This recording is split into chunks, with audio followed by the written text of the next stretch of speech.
이번 주 장르가 머니. 장르가 뉴스 2주의 머니에서는 사상 최고치를 기록하며 거품론이 일고 있는 미국 증시가 앞으로 우리에게 어떤 영향을 미칠지 알아보겠고요.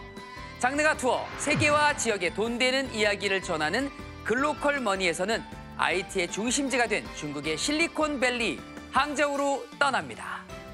장르가 토론이죠. 생각이 달라에서는요. 인플레이션과 디플레이션, 무엇이 더 위험할까라는 주제로 두 경제 전문가가 한판 붙었는데요. 누가 이겼을까요? 자, 그럼 장르가 뭐니 지금 바로 시작합니다. 채널 고정!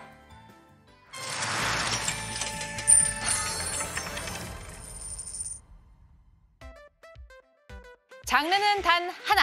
장르가 머니! 헬로 머니언즈! 8월의 마지막 주에 인사드립니다. 장르가 머니 앵커 권혁수입니다. 네, 안녕하세요, 머니언즈들. 처서 매직 대신 장르가 머니 매직을 경험하고 있는 장르가 머니의 아나운서 김하은입니다. 요즘 계좌 상황이 굉장히 좋으신가 봅니다. 왔다 갔다 합니다. 올 때도 있고 어떨 때 울면서 들어오고 또 하루는 몇 번씩, 몇십 번씩 오르락 내리락 하고 오늘은 좀 웃기 위해서 네. 공부를 열심히 해보려고요. 그럽시다, 우리 그럽시다. 자, 그럼 오늘도 재미있는 돈 되는 이야기 들려주실 두 분의 경제 선생님 먼저 소개해 드릴 텐데요. 부릉부릉 박시동 평론가님 안녕하세요. 네, 안녕하세요. 부릉부릉 박시동입니다. 네, 오늘 대형차 몰아주시고요. 네. 자, 그리고 권혁중 평론가님도 함께해 주십니다. 안녕하세요. 네, 안녕하십니까. 여의도 정보맨 여정 권혁주입니다. 오. 자, 그럼 따끈따끈한 2주의 핫 이슈부터 알아보겠습니다. 박시동 평론가님, 이번 주 어떤 핫한 뉴스 가지고 와주셨나요? 더 센 상법이라고 들어보셨는지요?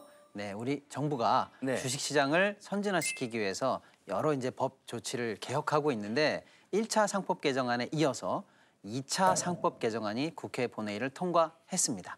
그중에 이제 핵심적인 내용은 집중 투표제입니다. 우리가 주식회사를 경영할 때 보통 대주주의 지분이 평균 한 40% 정도 됩니다. 그러면 보통 40% 지분을 갖고 있는 대주주들이 이사회에서 이사들 선임할 때는 얼마나 큰 영향을 미치는지 아세요? 무려 100%입니다. 왜 그렇게 되는지 설명해 드릴게요. 예를 들어서 51%의 지분을 갖고 있는 대주주가 있다고 해볼게요. 네. 그러면 이사 1번, 이사 2번, 이사 3번을 투표할 때 1번 투표할 때도 그 사람이 51% 찬성하면 통과. 2번 이사 투표할 때도 51%면 통과. 그러니까 지분은 51%지만 1번 이사든 2번 이사든 3번 이사든 투표만 하면 이 사람의 의중대로 다 이기기 때문에 사실상 100% 이사회를 마음대로 선임할 수 있게 되는 겁니다.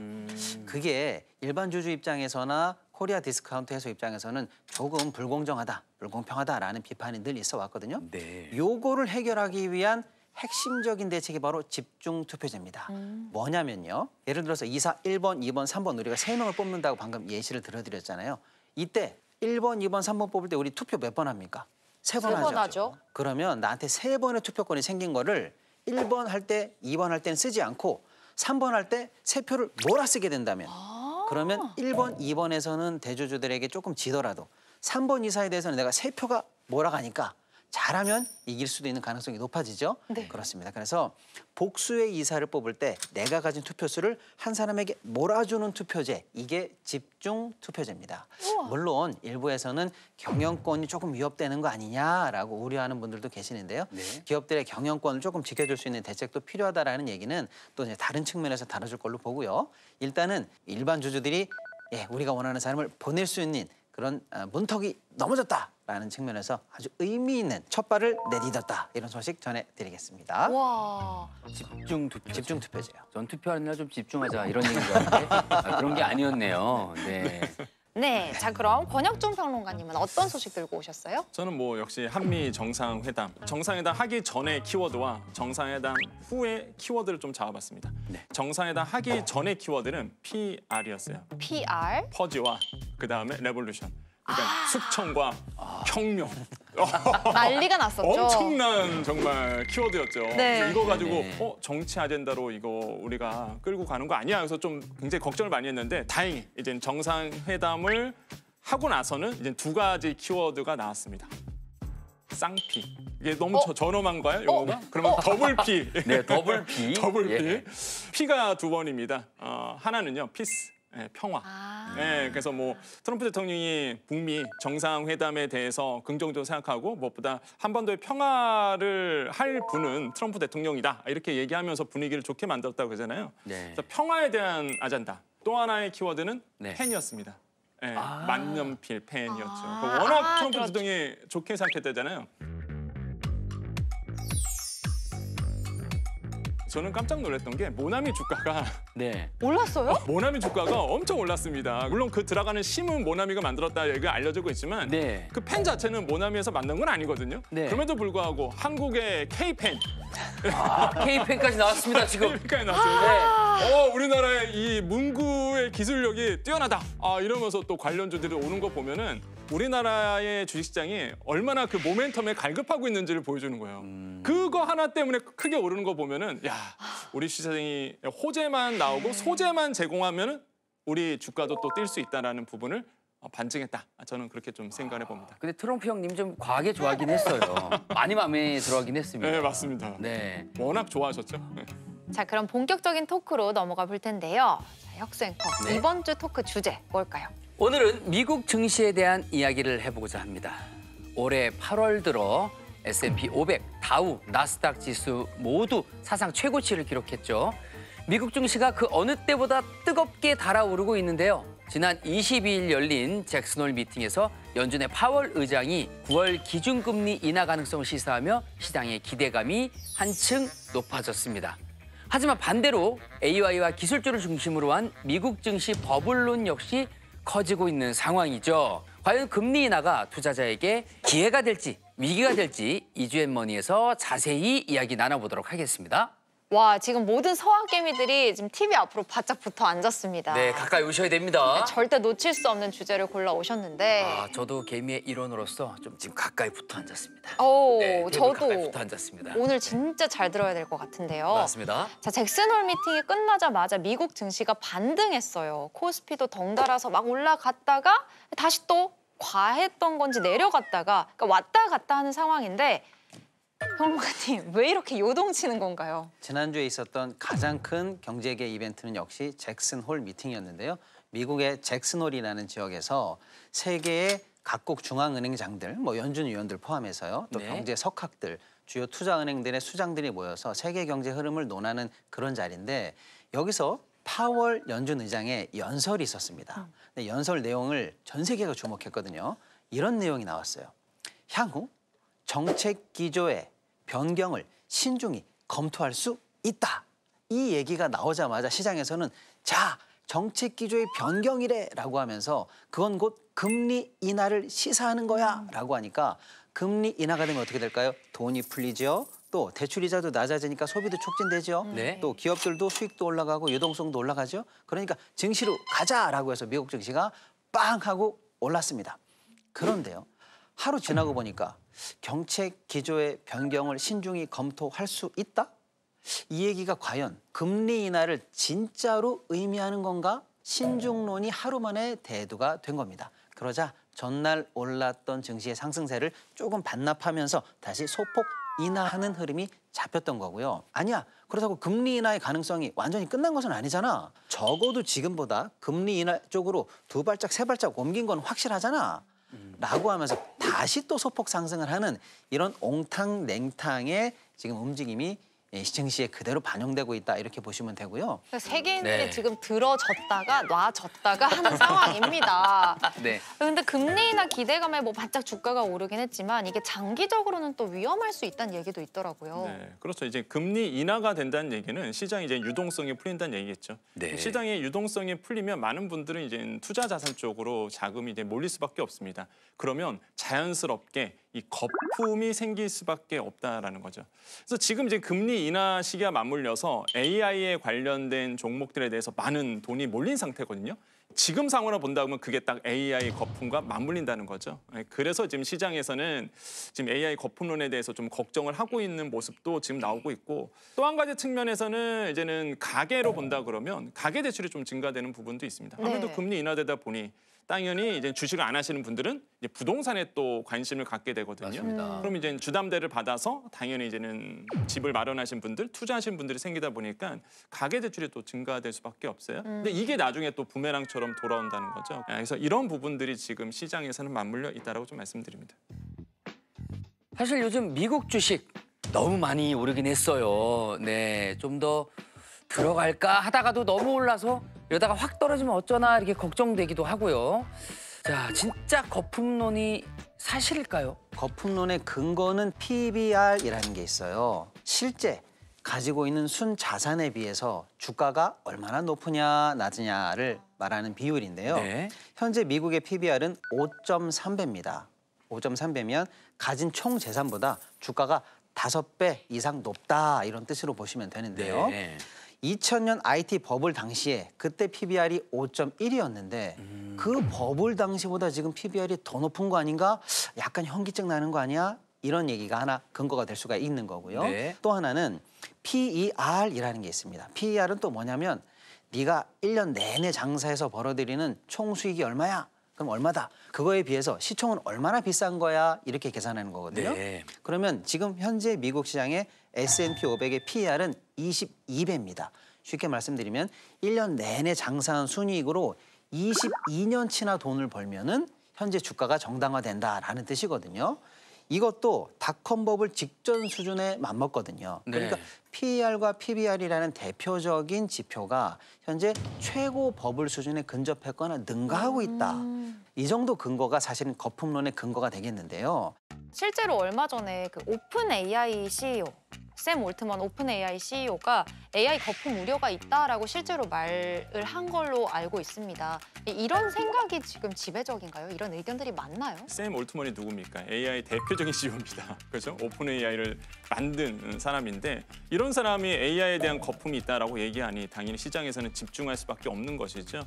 근데 제가 봤을 때 샘 올트먼이 얘기했던 거는 전체적인 뉴욕 주가를 얘기한 게 아니라 이 기술에 대해서 좀 얘기한 것 같아요. 일부 작은 AI 스타트업들이 과도하게 고평가되는 상황이 있다라고 얘기를 하고 있습니다. 무슨 얘기냐? 이젠 AI 기업들 굉장히 많거든요. 근데 실체가 없는 자그마한 그 스타트업들도 있습니다. 그런데 AI라는 이 키워드를 담으로써 너무나 많은 투자 자본들이 그쪽으로 몰린다는 거죠. 그렇기 때문에 이 부분에 대해서 아마 샘 올트먼이 지금 얘기를 했던 것 같아요. 그런데 또 반대 의견을 하시는 분들도 분명히 있다라는 거죠. 이제 그 에릭 슈미트가 대표적인 케이스인데 전 구글 CEO죠. 네. 네. AI에 대한 과도한 관심과 그다음에 투자 자금이 쏠리는 거는 뭐 팩트다. 과연 이게 지금의 한계겠느냐. 지금의 AI는 이 소프트웨어 쪽으로 넘어가고 있다라고 이제 보고 있는 거예요. 소프트웨어는 계속적으로 개발될 것이고 이 부분에 대해서는 계속적으로 투자가 이뤄질 수 있다. 그래서 거품론이다, 거품론은 아니다라고 해서 지금 뭐 뉴욕도 그렇고요. 우리나라도 계속적으로 부딪히고 있습니다. 아마 이거는 평가는 이 방송을 보시는 투자자들에게 맡겨야 될 것 같아요. 과연 이제는 투자자들 분들께서 거품으로 보실지 아니면 성장 가능성이 있는 성장 중에 진통으로 봐야 될지 이거는 투자자들의 이제는 생각에 맡겨야 될 것 같습니다. 저는 뭐 에릭 슈미트, 샘 올트먼보다 더 신뢰하는 분이 있거든요. 권혁준 평론가님. 저는 분명히 기억하고 있습니다. 지난주에 생각이 달라해서 AI 거품론에 대해서는 걱정할 정도는 아니다라고 말씀을 해주셨습니다. AI는요. 닷컴 버블의 그 닷컴 기업을 대비해서 본다 그러면 수익성이 나옵니다. 지금도 같은 생각이십니까? 저는 동일한 생각입니다. 뭐 이 거품이라는 거는 결국에는 모양은 있으나 실적이 없었거든요. 그러니까 네. 실적이 기대치보다 못 따라갔을 때 이제 거품이라고 보통 얘기하는데 AI 산업은요 실체가 있잖아요. 실적이 있습니다. 엔비디아 보시면 아시겠지만 실적이 나오고 있고 실제 하드웨어나 소프트웨어가 엄청나게 발전하고 있기 때문에 저는 이게 거품이라고 보지는 않는다. 자, 그럼 박시동 평론가님의 생각도 안 들어볼 수가 없겠죠. AI 경쟁에서 탈락하는 그런 회사에 투자했던 투자자들이나 관계 회사들은 나중에 큰 슬픔을 볼 수는 있겠습니다만은 경쟁에 따라서 자연스럽게 승자와 도태되는 자가 가려지는 과정이지 AI 시장 자체의 거품은 아니다. 저도 일단 그런 의견을 갖고 있습니다. 두 분 다 생각이 비슷하신 것 같아요. 네, 이해가 쏙쏙 됐습니다. 예. 네. 네, 이렇게 미국 증시가 고평가라는 얘기가 나오고 있고 또 금리 인하가 어떻게 보면 장기적으로 위험할 수도 있다는 것까지 짚어봤는데요. 자, 그런데도 미국이 이렇게까지 금리 인하를 하려는 이유가 궁금합니다. 트럼프 대통령이 연준한테 금리 인하 해라 이렇게 좀 압박 아닌 압박을 많이 한 걸로 알고 있거든요. 이유가 뭔가요? 일단 미국 정부의 빚 때문입니다. 미국의 재정 적자가 얼마인지 아세요? 무려 37조 달러를 돌파했습니다. 우리 돈으로 하면 5경입니다. 예, 셀 수도 없는 돈으로 미국이 지금 어마어마한 적자를 부담하고 있고요. 네. 그 적자 때문에 1년 내에 갚아야 하는 이조만 1조 1천억 달러가 넘습니다. 이자요? 이자만요. 금리를 낮춰야 이 이자 갚는 거라도 줄일 수 있을 거 아니냐. 그래야 정부가 다른 거에 쓸 돈도 좀 마련할 수 있을 거 아니냐라고 해서 금리 인하를 강하게 요구할 수밖에 없는 재정적 상황이 있다. 이렇게 좀 말씀드릴 수가 있고요. 한편으로는 금리가 낮아지면요. 달러가 약세로 돌아섭니다. 그러면 달러가 약세가 되면 미국 회사들은 역으로 미국 이외의 나라에 수출할 때 수출 경쟁력도 좋아집니다. 예. 그러니까 미국의 수출 기업들에게 경쟁력을 강화하기 위해서라도 금리 인하가 필요하다. 이런 정도의 이유로 트럼프 대통령은 연준에게 강하게 금리 인하를 요구하고 있는 겁니다. 그래서 금리 인하가 되는 겁니까? 안 되는 겁니까? 그게 너무 궁금해요. 당분간은 제가 봤을 때는 지금의 미국의 흐름, 거시적인 흐름을 본다 그러면 금리 인하가 분명히 저는 될 거라고 지금 보고 있고 워낙 트럼프 대통령이 노골적으로 금리 인하해라라고 계속적으로 노골적으로 하고 있고요. 네네. 뭐 연준 의장의 그거에 호락호락 팩트가 없는데 인하할 리는 없겠죠. 근데 실제적으로 지금의 이제는 미국 경기를 본다 그러면 고용률이 좀 둔화된다든지 경기 하방 압력이 좀 세지고 있어서 이 금리 인하의 가능성은 좀 높아지고 있다. 이제 미국이 금리도 내리면 우리한테 어떤 영향이 오게 되는 거죠? 저는 앞으로 우리 한국 주식시장의 하반기 모멘텀은 조금 더 올라갈 가능성이 있다라고 보고 있어요. 방금까지 우리가 말씀 나눴던 미국의 금리 인하 모멘텀이 만약에 현실화된다면 네. 금리도 내려가고요. 한국은행도 이제 그걸 보고 하반기에 당연히 금리를 내릴 수 있는 여력이 생기고요. 금리가 인하되면 달러가 약세로 돌고 그러면 외국인들이 우리 시장에 투자할 유인이 생깁니다. 외국인들이 투자하기에는 좋은 환경이 되는 거죠. 네. 그렇다면 하반기에 올라갈 수 있다는 믿음이 있다면 지금 싼 건 지금 사야죠. 기회다. 이렇게 저는 생각합니다. 지금 떨이 상품들 빨리 알아봐야 되겠네요. 네. 아, 이럴 때가 아닙니다, 지금. 네. 네, 사상 최고치에 도달했던 미국 증시. 지금은 잠시 숨고르게 들어간 모습인데요. 앞으로 미국의 금리가 실제로 낮아질지 그에 따라서 또 증시가 어떤 방향으로 움직일지 이런 중요한 흐름들 매주 저희 장르가머니 함께 하시면 확인도 하실 수 있고 그에 따라서 현명한 투자에 도움이 되시지 않을까 싶습니다. 네, 그럼 이어서 장르가 투어 글로컬 머니로 넘어가 보겠습니다.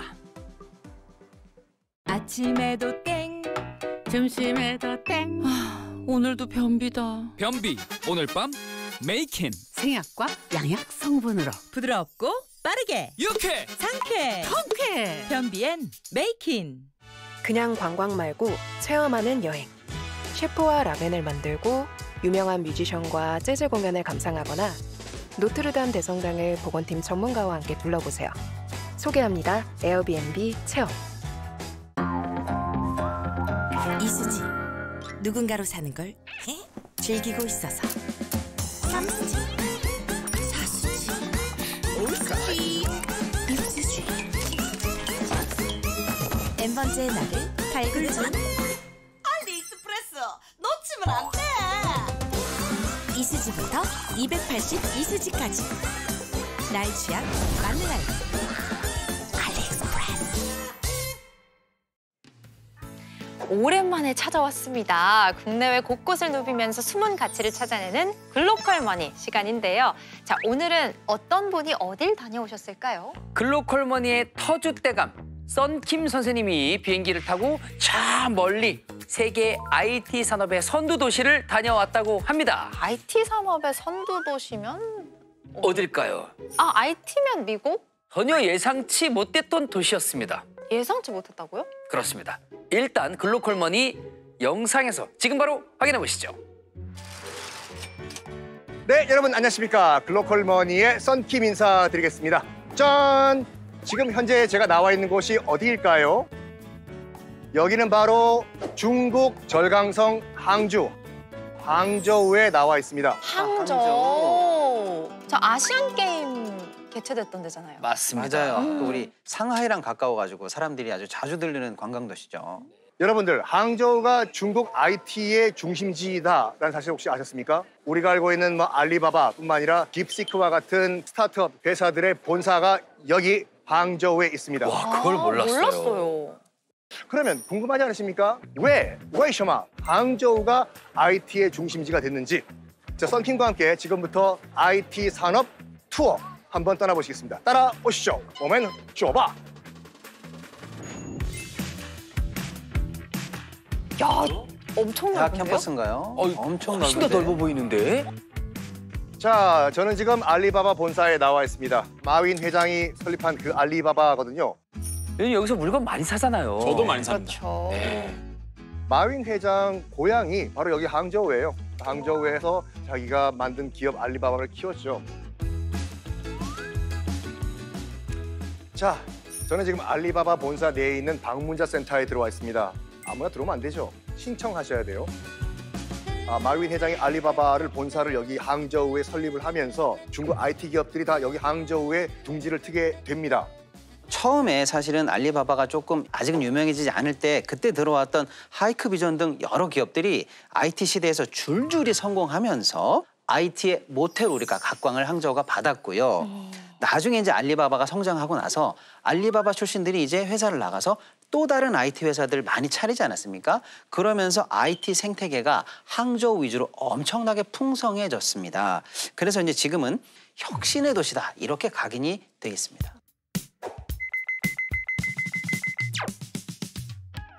여기가 어디냐? 중국 절강성 항저우에 있는 서호라는 호수입니다. 그 유명한 성. 바로 그곳이군요. 저 어릴 때 저기 갔었어요. 근데 제가 서호 얘기를 하기 위해서 여기 나온 것이 아니라 그러니까 절강성이거든요, 항저우가요. 절강성 상인들을 절상이라고 해요. IT 얘기를 한다고 해놓고 왜 갑자기 절강성 상인 얘기를 하냐? 항저우가 왜 IT의 중심이 됐냐 하면 절강성의 비즈니스 DNA를 말씀드려야 돼요.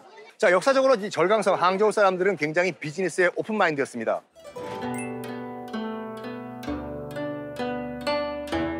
전 세계로 뻗어나가면서 비즈니스를 굉장히 활발하게 했습니다. 90년대 중후반에 IT 기술이 중국에 들어왔거든요. 다른 지역 같았으면 그거 했다가 실패하면 어떡해 라고 약간 뺐을 거예요. 하지만 however 여기 절강성 사람들은 그래? IT라고 한번 해보지 이런 마인드가 있는 가운데서 마윈이 알리바바를 창업했지 않습니까? 이게 시너지 효과예요.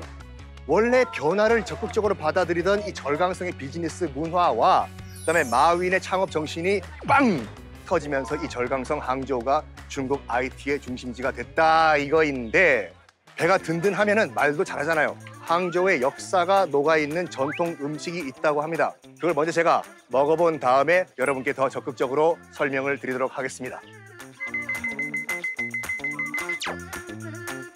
짠! 제 앞에 지금 뭐가 있냐면 여기 항저우를 대표하는 특산 요리들이 다 나와 있습니다. 또 식후경이에요? 거지 달기요? 쫄쫄 굶겨서 배가 고픈 닭이거나 그럼 먹을 게 없잖아요. 거지가 만들어낸 닭? 네, 맞습니다. 이제 거지닭이 이 거지가 만든 닭 이렇게 유래가 돼 있습니다. 맞다고요? 네, 진짜요? 맞습니다. 네. 이 거지가 도구가 없잖아요. 요리 네네. 도구가. 그래서 뭐 어떻게 했느냐? 생닭이 있는데 그래서 연잎에 싸요. 그런 다음에 또 진흙에 묻혀서 또 구워요. 네. 그래서 나온 게 이제 거지닭으로 이제 알려져 있거든요.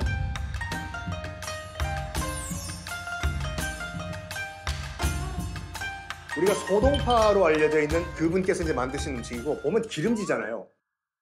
이 항저우 지역이 전통적으로 중국 경제의 중심지였어요. 그러면 돈이 많았겠죠, 사람들이요. 그러다 보니까 음식도 이렇게 고급스럽고 기름진 음식을 많이 사람들이 먹었다라고 보시면 되겠습니다. 수시아 씨,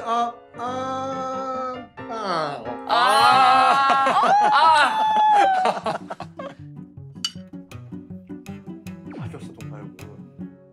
썬키즈. 씹기도 전에 넘어갔다는 뜻이죠.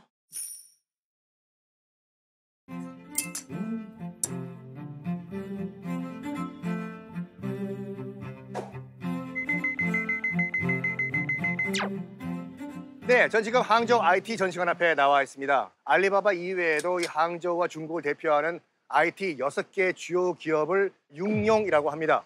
융룡? 항저우 융룡? 아, 뭔가 있어 보입니다. 6가지의 용이 있다. 그 한마디로 IT 기업의 대표 기업들이 있다라고 이제 얘기를 하는데 대표적인 게 이제 딥시크죠. 그래서 이 6가지의 기업을 우리가 식스드래곤이라고 보통 얘기를 하고 창업자 모두가요. 항저우에서 나온 대학 출신들입니다. 내가 아는 기업은 없겠지 했는데 들어보니까 익숙한 회사들이 꽤 있어요. 어디선가 들어봤습니다. 네. 맞습니다. 우리가 생각하는 것보다 이 항저우 용룡의 위상은 훨씬 더 대단합니다. 네. 특히 이제 저가형 칩으로 판도를 바꾼 기업 딥시크. 로봇도 미국만 할 수 있어, 뭐 테슬라만 할 수 있어, 누구만 할 수 있어라고 했는데 중국 로봇이 이것도 잘못하면 판세를 중국으로 뒤집을 수 있겠구나라고 전 세계 충격을 이 항저우 용룡 기업들이 줬습니다. 이야, 여기가 디지털 육룡 그 기술들이 전시가 되고 있다는 곳이라고 합니다.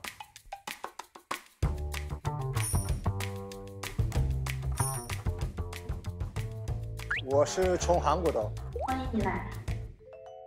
이건 뭐예요? 这是什么?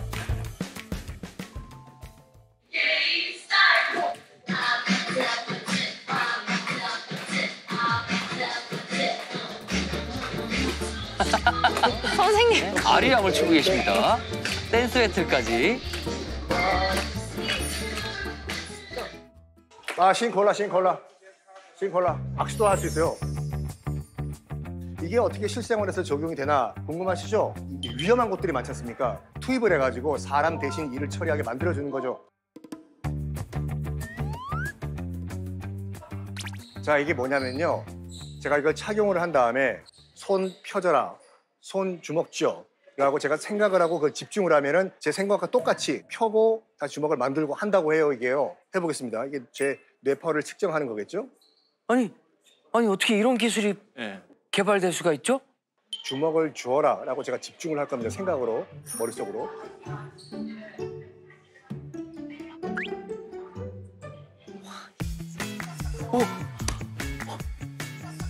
오! 대박이야. 대박. 무섭다 진짜. 지금 솔직히 말해서 제가 명령을 내린 다음에 조금 딜레이가 있긴 있어요. 몇 초 동안. 근데 요 간극만 줄여버리면 의족이라든지 의수 쓰시는 분들 자유자재로 자기 의지에 따라서 손발을 움직일 수 있는 시간이 곧 다가올 것 같습니다. 그 간극은 줄어들 수밖에 없겠죠. 기술이 개발되면. 근데 저기 시연된다는 것 자체가 놀라운데요. 어휴, 로봇계, 로봇계. 올릴 때 다리를 들어주네, 이게요. 이렇게. 자, 이곳 전시관에서는 여러 가지 기술들을 우리가 봤습니다. 그러면 우리가 일상생활에서 바로 쓸 수 있는 IT 기술은 없을까 궁금하시죠? 있죠. 그래가지고 제가 또 준비했습니다.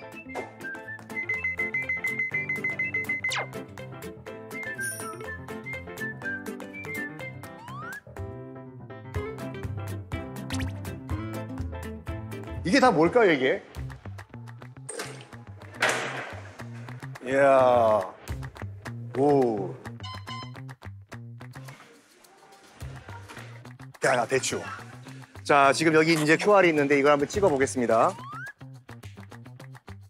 여기다가 대면 돼요. 자, 됐고. 짜잔, 등록이 됐죠? 이제 결제를 해야 될 거 아니에요? 굳이 계산대까지 안 가셔도 돼요. 이 카트에서 결제가 가능해요.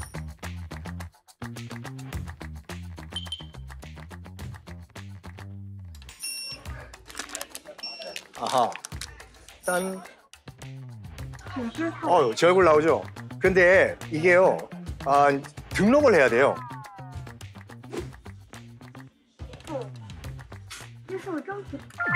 와. 이게요, 지금 항저우 시내에만 약 2,000대가 지금 보급이 되어 있다고 해요. 왜 항저우에만 이게 있냐? 아시다시피 항저우는 또 IT의 메카잖아요. 항저우 시내에서 한번 테스트를 해보는 거예요. 테스트를 해봐가지고 이게 괜찮다 그러면 중국 전역으로 쫙 퍼진다고 합니다. 와, 프로토타입이네요, 그러니까.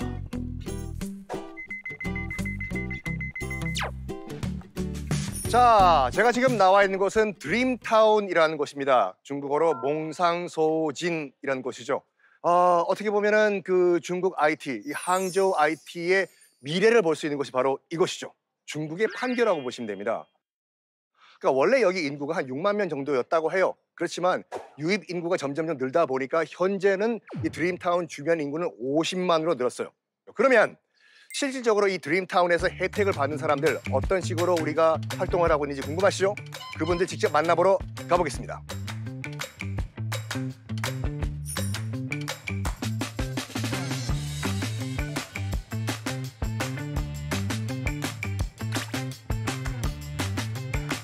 我们是一家专注于人机交互技术的产品平台公司。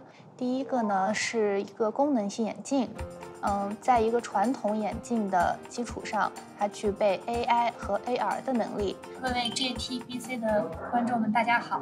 야. 대박. 드림타운에서요 가장 도움이 된 지원이나 지원 프로그램 뭐가 있었을까요? 我们公司在申报余杭区独角兽的时候，300万的补助在我们提交申报流程后8分钟之内8분？补助就到账了。那同时呢，还有在公司还没有发展起来的时候，余杭政府呢就1.25亿的投资来助力公司的发展。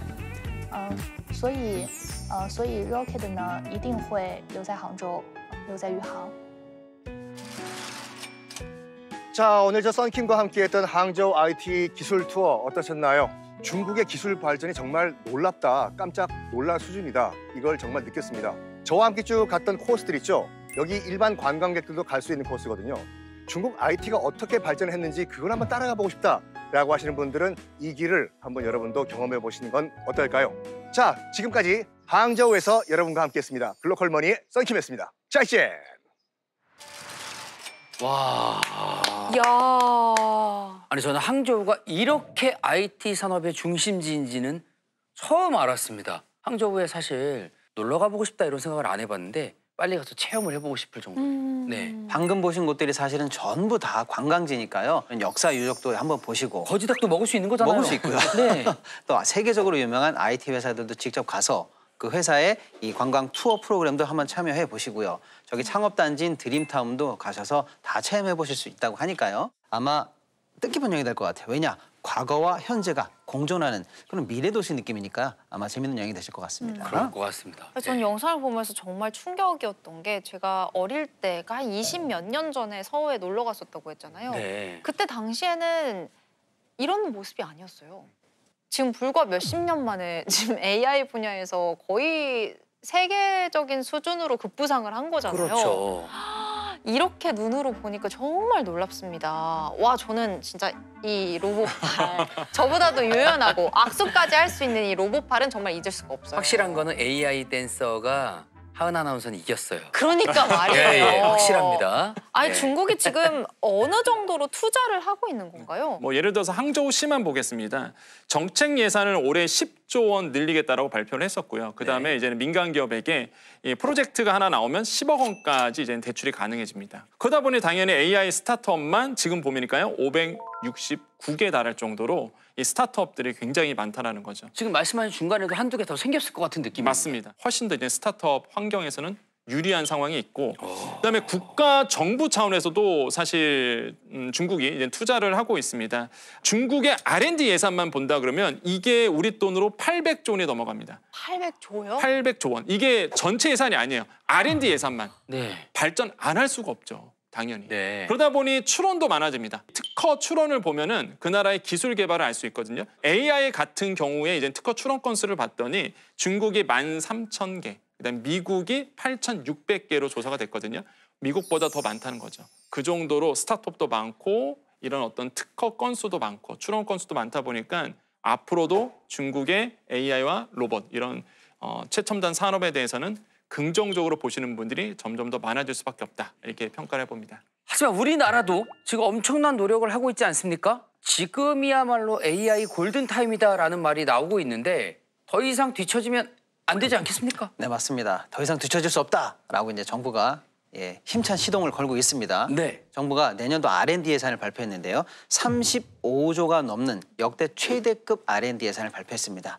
이제 그동안 우리가 연구개발 관련해서 조금 동력이 시들해졌는데 다시 한번 시동을 힘차게 걸어보겠다라고 이제 발표한 거고요. 네. 그리고 우리 경제 성장 방향도 발표를 했는데 전부 다 AI라든지 로봇이라든지 신사업 위주로 발표를 해서 총 15개 첨단 성장 동력을 발표했습니다. 여기에 이제 피지컬 AI, 로봇 등이 다 망라되어 있거든요. 여기에 들어가는 자본도 정부가 조달 계획을 발표했는데 소위 말하는 국민펀드 100조 원 이것도 이제 준비한다고 하니까요. 자본과 기술이 하나로 모아져서 다시 한번 우리도 세계 강국으로 발돋움하기를 기대해 보겠습니다. 네, 조만간 AI 선도 도시로 우리나라에도 뭐 판교, 용인, 대전 이렇게 미래가 밝은 도시들이 많잖아요. 네네. 저희가 이 도시들을 글로컬 머니로 만나볼 수 있기를 바라면서 다음 코너로 넘어가 보겠습니다. 네, 이번에는 제가 준비한 코너입니다. 장르가 토론 생각이 달라 코너인데요. 인플레이션과 디플레이션, 뭐가 더 최악일까라는 주제를 두고 두 경제 전문가의 양보 없는 토론이 벌어졌습니다. 과연 이 중에 더 나쁘고 덜 나쁜 게 있는 걸까요? 함께 보시죠.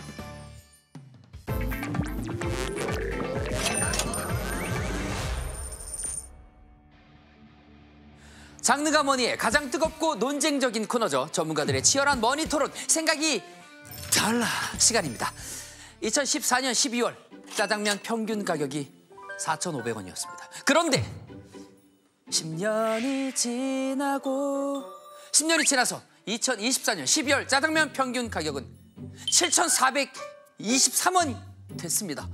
물가가 급나게 오르는 인플레이션도 짜증나지만 반대로 물가가 떨어지는 디플레이션도 굉장히 나쁘다고 하던데요.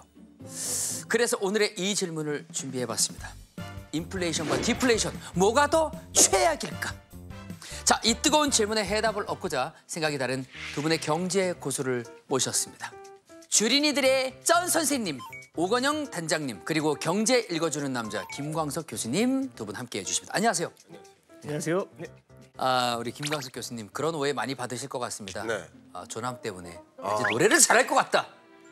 왠지 애창곡은 그 노래일 것이다. 같이 한번 해볼까요? 사랑했지 마야. 죄송합니다.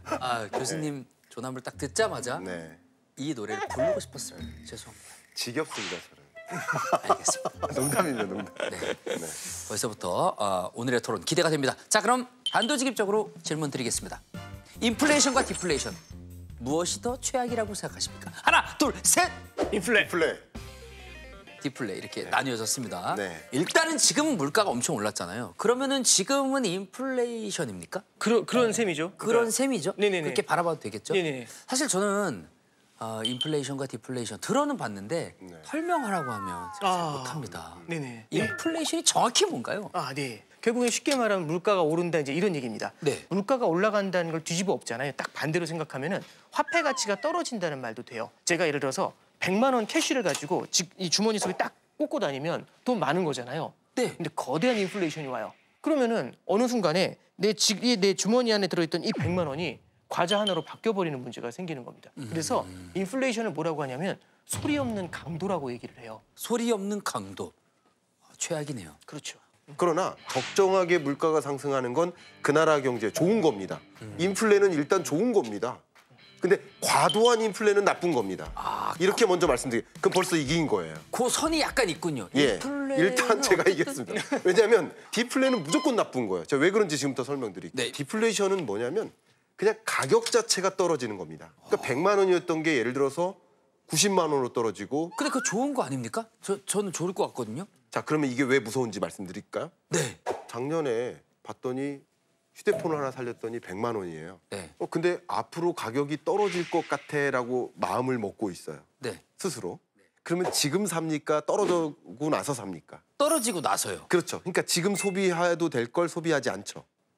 네. 그렇죠? 네. 그럼 소비하지 않으니까 가격은 또 어떻게 될까요? 또 떨어지겠죠. 기업들이 어떻게 할까요? 생산량을 줄이겠죠. 줄이죠. 그럼 소비도 줄고 생산도 주니까 전반적으로 원자재 수요가 줄면서 또 가격이 떨어지는 건데 그러면 기업들이 결과적으로 생산 가동을 줄이고 신규 투자를 안 하고 그러면 일자리가 사라지는 거예요. 그게 제일 핵심이네요. 일자리가 통째로 사라지니까 이게 진짜 강도죠. 아까 인플레이션은 도둑 정도에 당긴다. 일자리가 그냥 없어진다. 네, 이게 악순환의 고리인데 이게 영어로 제가 영어를 써서 죄송하지만 이게 영어 단어가 있어요. 네. 디플레이셔너리 스파이럴이라고 합니다.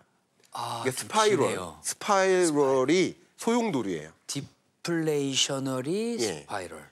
일단 요 정도 그 잼만 날리겠습니다. 아, 맛배기로 잽으로 이렇게. 아, 예. 우리 12라운드 뛰어야 되니까. 자, 오근환 단장님. 공격의 기회를 한번 드려보도록 하겠습니다. 일단 디플레이션 중에 또 괜찮은 디플레이션이 있어요. 그러니까 예를 들어서 이런 거죠. 이제 아까 이제 스마트폰 말씀도 해주셨는데 기술력이 좋아지고 생산성이 좋아져서 제품의 가격이 낮아지는 정말 아름다운 디플레이션이 있어요. 저 어렸을 때 기억이 나는 게 그때 이제 컴퓨터 가격이 100만 원 했어요. 네, 100만 원. 잘 생각해 보시면 짜장면이 1,000원 하는데 컴퓨터가 100만 원 했으면 엄청 비싼 거잖아요. 그죠? 그렇죠. 근데 이제 그때에 비해서 지금 컴퓨터 성능이 엄청나게 좋아졌을 거란 말이죠. 네. 근데 가전제품이라든지 전자제품, 이 기술 제품들 같은 경우 가격이 좀 내려가는 것 같아요. 그렇죠. 인플레이션에서도 아까 전에 이제 좀 괜찮은 인플레이션이 있는 것처럼 네네. 그거를 인정하십니까? 예, 오케이, 동의. 근데 너무너무 경제가 좋은데 가격도 안 오르고 오히려 가격이 싸지는 경우도 있어요. 그게 아름다운 디플레이션이거든요. 네. 그래서 이 좋은 케이스만 최선의 케이스를 두루 딱 붙여보면 인플레가 좋아, 디플레가 좋아. 그럼 저는 아름다운 디플레이션이 좀 더 좋은 것 같아요. 아예 물가가 안 오르는 케이스. 좋은 걸로 보자면. 그렇죠. 네. 그다음에 이제 인플레이션이 무서운 이유를 조금만 더 이제 섞어서 설명을 해드리면 신흥국들 중에서 이머징 국가들 중에서요.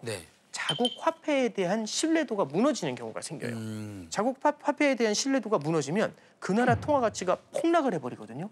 그럼 이걸 가지고 물건을 사는 게 굉장히 어려워지겠죠. 더 많은 돈이 필요하겠죠. 그렇죠. 그리고 그 나라 경제가 별로 안 좋으면 공산품 같은 경우 다른 나라한테 수입해 와야겠죠.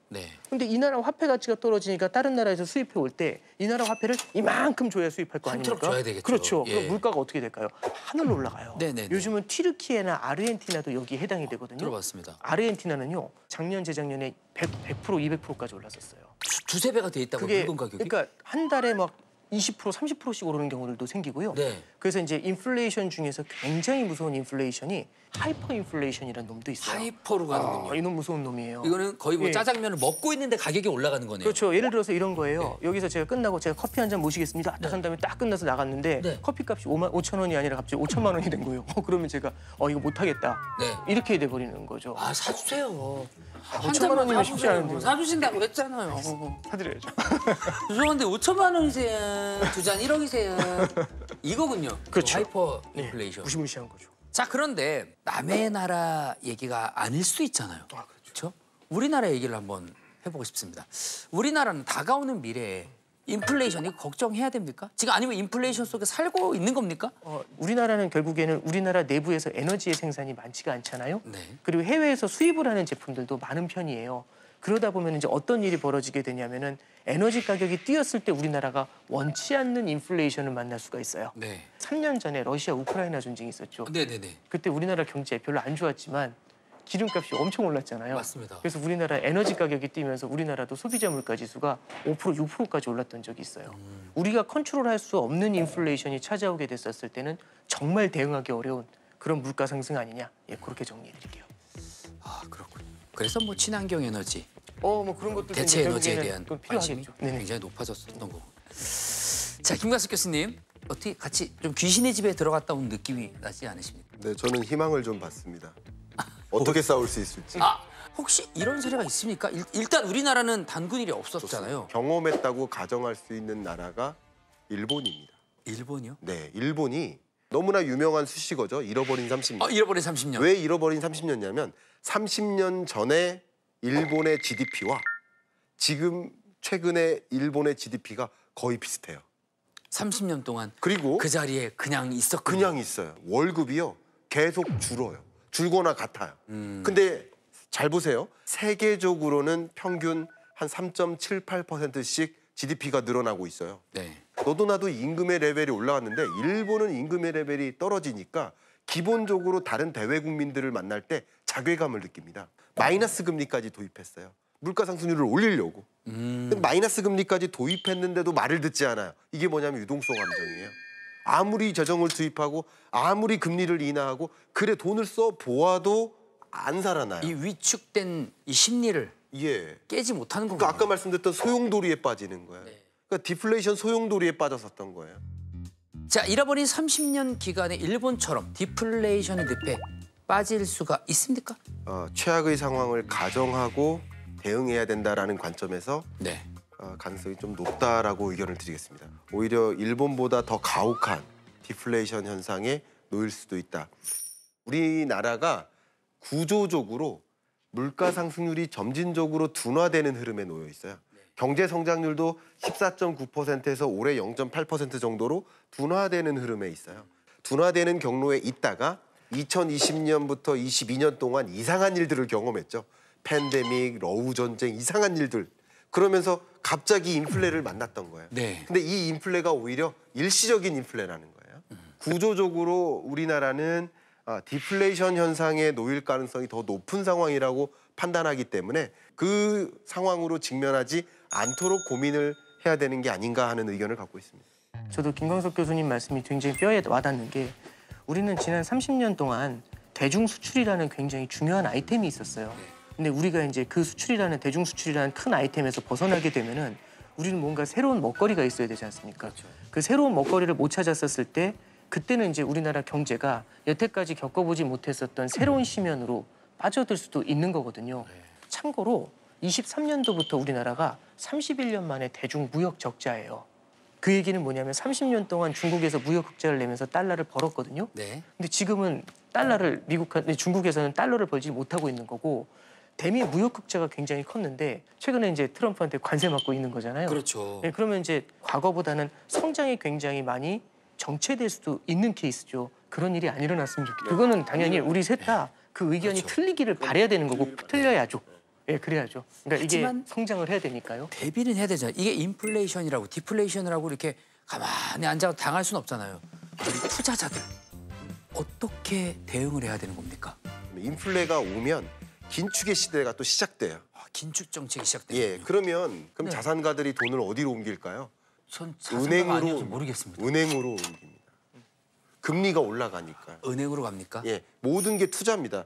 주머니에 갖고 있어도 투자고 은행에 저축해도 투자고 주식을 갖고 있어도 투자한 거예요. 네. 다만 각각의 위험성과 수익성이 다를 뿐이에요. 네. 그러니까 여러분들도 그런 식으로 머니 무브라는 흐름을 이해하고 대응했으면 좋겠고 반대로 물가 상승률이 떨어지네? 그러면 아무래도 한국은행과 같은 중앙은행은 금리를 적극적으로 인하하는 방향으로 갑니다. 지금이 그런 기조예요. 네. 인하하는 기조예요. 네. 그러니까 인하하는 기조 속에서는 저축을 해도 특별히 그 수익성이 기대되지 않아요. 다른 부분이 더 그렇죠. 수익이 많이 그러니까 은행에서 또 발생되니까요. 빠져나오는 거예요. 그러니까 이게 바로 유동성 장세. 네. 그러니까 이럴 때는 또 여러분들이 재테크적인 관점에서 은행보다 은행에 더 저축하는 나은 게- 것보다는 네. 뭐가 더 나은지를 판단하시면 되는 거죠. 그렇죠. 그런 걸 판단하셨으면 좋겠다 하는 의견을 갖고 있습니다. 오 단사님은 어떤 간단하게 대책을 말씀을 드리면 권유해드리세요? 극단의 인플레이션이 찾아왔었을 때는 예를 들어서 인플레이션에 대응하는 금이라든지 원자재 같은 자산들이 있어요. 네. 그다음에 물가 안정 채권 같은 것들이 있거든요. 물가 연동 채권 네. 이런 것들을 담을 수가 있는 거고 디플레이션이 찾아왔을 때는 오히려 물가가 내려갔을 때 굉장히 각광을 받을 수 있는 성장주라든지 아니면은 금리가 많이 내려왔을 때 인기를 끌 수 있는 장기 채권 같은 것들이 있어요. 특히 먼 미래는요. 이게 딱 봐서 예측할 수 있는 건 아닌 것 같아요. 그렇죠. 그리고 그 먼 미래로 가는 과정에도 수많은 굴곡이 존재하거든요. 네. 그럼 말씀드린 것처럼 일상의 케이스, 정상의 케이스가 있고 인플레하고 디플레라는 극단의 케이스가 있잖아요. 네. 그럼 우리는 이 세 가지 케이스를 모두 다 같이 우리 한 포트폴리오에 대비를 하는 전략들 양쪽에 방패를 들고 그렇죠. 그렇게 가야 되는 거군요. 알겠습니다. 두 분의 치열한 머리 토론 아주 잘 들었습니다. 시청자 여러분께서는 두 전문가의 의견을 잘 참고하셔서 신중하고 현명한 판단하시길 바라겠습니다. 자, 끝으로 오늘 두 분의 의견이 얼마나 달랐는지 달러를 통해서 확인하도록 하겠습니다. 하나, 둘, 셋! 자, 잠시만요. 사상 최초로 평균 1달러가 됐습니다. 토론은 치열하게 했으나 생각은 아주 비슷했던 것으로 밝혀졌습니다. 치열한 토론 아주 잘 들었습니다. 감사합니다. 감사합니다. 감사합니다. 네.